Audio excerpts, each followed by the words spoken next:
These days the process of micro jigging is gaining huge popularity around the place. And there's a growing band now chasing their snapper on these small metals. Today we're in some deeper water offshore, got the small metals on board, see if we can go and jig up a snapper or two.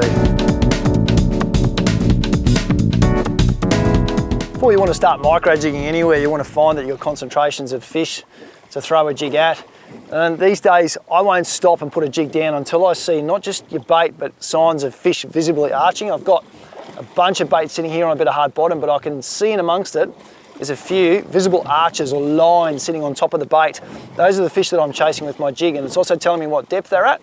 Occasionally when I'm positioned stationary like I am right now, you can actually see your jig go down. It helps you know where you are in the water. But you want to see those visible signs of better fish sounding before you put your jig down.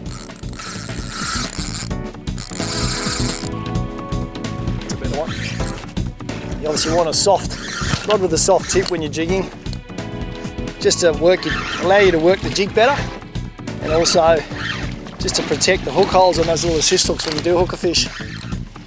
It's the reason we use braided line, no stretch, and very key part of it is as that jig's going to bottom, let it run out through your thumb and forefinger. You can feel the moment the speed changes.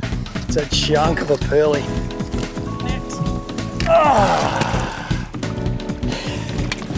Magnificent fish. Big eyes for hunting down in the deep. We're fishing 50, 60 metres of water today, and they love nothing better than a little would-be meal like that.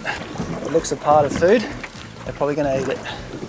This is a classic sign of a snapper school. This is exactly what I'm looking for with the jigs. 70 metres of water, and those very discreet arches in that depth of water means those are pretty decent fish.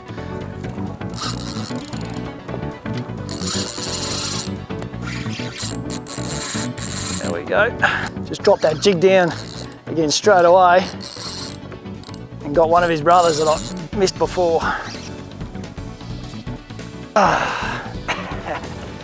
The snapper, got to be one of my favourite sport fish, and with so many great luring techniques available to catch them these days, you start using the metals on these guys, you're pretty addicted before long as well.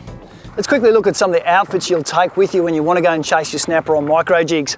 First, we've got the specifically designed micro jigging rods, like the one from Gamoku. Around your PE 1s to 2s are perfect. Match it up with 3,000 to 4,500 size 3-line reel, 20-30 pound braid. Match it off with 3-4 metres of 20-30 pound leader. You can use your stock standard spin rods, exactly the same. Make sure you've got a little bit of flexibility in the tip to work your jigs, protect the hold once you've hooked one of your fish.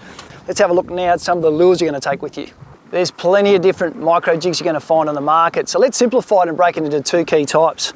We've got our skirted jigs, like our Molex Thesis and our Kato Warriors, really well designed for fishing very slowly, for timidly biting fish, very easy to drift with or slow retrieve. And then we go to our more classic, called our knife style jigs.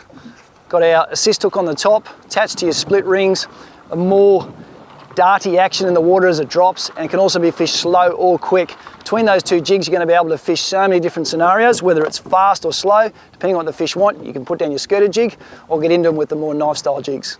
When it comes to working your micro jigs, there's three distinct approaches I like to use a lot of the time. Let's quickly go through those now. And the first one involves using our skirted jig. Anything with the skirt, you can fish them on the drift or stationary. Pick a weight that's going to get you to bottom. Let it out. Once you've found your fish, letting that line go through thumb and forefinger. Keep in mind the fish are going to eat it two ways, either on the drop or as you slowly retrieve it. If that line suddenly speeds up or stops prematurely, engage and strike. It typically means the fish has eaten it. And then watch the line. Once it slackens off, it means you're on the bottom, engage, and then very, very slowly retrieve that lure. If you're drifting, sometimes you can even hold it and just let the drift of the boat do the work. Once you've gone through where you think the fish are, let it go back to bottom and repeat the approach. The other way we can fish is then to use our knife style jig, a little bit more of an aggressive approach. Same principle applies to letting it out. Thumb and forefinger, fish will very often eat it on the drop. Let it get down to the fish, and once it's down there, engage. And this one we can lift a little bit quicker. It's a more darty style action. When the fish are active, up off the bottom feeding, this is a great one to use. Just keep fishing it through those likely looking spots. Drop back to the fish if you come up too high in the water. They'll eat it on the way up or on the way down. The last retrieve I like to use is what I call the lazy angler's approach. Very, very passive. You need to either use your heavy Lacanis or your Mollix. Let the jig drop down to bottom. Once you know it's in amongst where the fish are, simply engage the reel, check that your drag is loose, put the rod in the rod holder, and let your boat do all the work. It's a case of just watching your rod tip. All you got to do is wait for that rod to load, drag to go, having a whole lot of fun, and you don't have to wear yourself out jigging.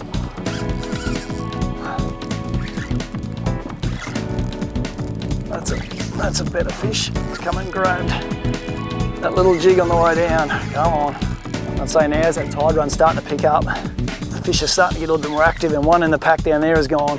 Looks like a piece of food falling from the sky. I think I'll eat that. Yes. Beautiful fish. He's down there with a group of others swimming around in a pack, and they're competitive. He's just waiting for stuff to come out of their heavens and go, here, eat me, and he well and truly scoffed that.